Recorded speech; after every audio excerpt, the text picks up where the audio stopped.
අයිබෝවන් මගේ යාළුවෝ හැමෝටම අද වීඩියෝ එකෙන් මම ඔයාලට කියන්න යන්නේ මට පුතා ලැබෙන්න ඉද්දි ස්කෑන් එකට කලින්ම මට ලැබෙන්න ඉන්නේ පුතෙක් කියලා මං අනුමාන කරේ කොහොමද කියන එක. ඔයාලටත් ඒ දේවල් ප්‍රයෝජනවත් වෙයි කියලා මං හිතනවා. පළවෙනි එක තමයි මට ලොකු බඩක් තිබ්බේ නැහැ. බඩේ පහළ කොටස තමයි වැඩිපුර ඉදිරියට නැරලා තිබ්බේ. දෙවෙනි එක මගේ සම ටිකක් පැහැපත් වුණා. ලප කැලල් එහෙම නැතුව ගියා.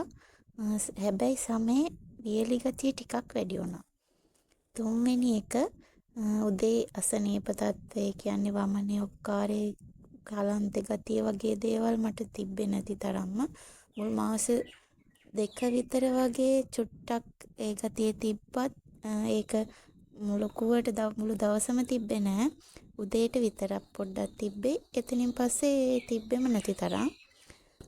අනිත් එක තමා මට ගොඩක් පහසුනේ වම් ඇලයට නිදා ගන්න එක.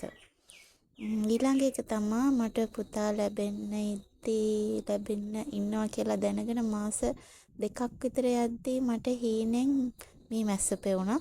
හීනෙන් මීමැස්සෝ මාව වට කරගෙන හිටියා දැක්කා.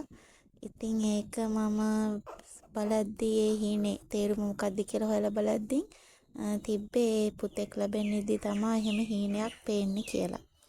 අනිත් එක තමා මං ගොඩක් සැරකෑම කන්න කැමති වුණා. මුල් මාස 4 විතර මම පැණි රස කෑවෙම නැති තරම්. හැබැයි එතනින් පස්සේ පැණි රස කන්නත් මට පුළුවන් වුණා. අනිත් එක මට හොඳට බඩගිනි ආව නිතරම. ඒ කන්නත් පුළුවන්කම තිබ්බ හොඳටම කිසිම අපිරියාවක් නැතිව හැම කෑමක්ම කන්න පුළුවන්කම තිබ්බා. ඉතින් මේ දේවල් තමා මට පුතා ලැබෙන්න ඉද්දි තිබ්බු ලක්ෂණ. ඉතින් මේ වීඩියෝ එක ඔයාලට ප්‍රයෝජනවත් වෙයි කියලා මම ගොඩක් හිතනවා. මාව සබ්ස්ක්‍රයිබ් කරන්න කියලාත් මතක් කරනවා.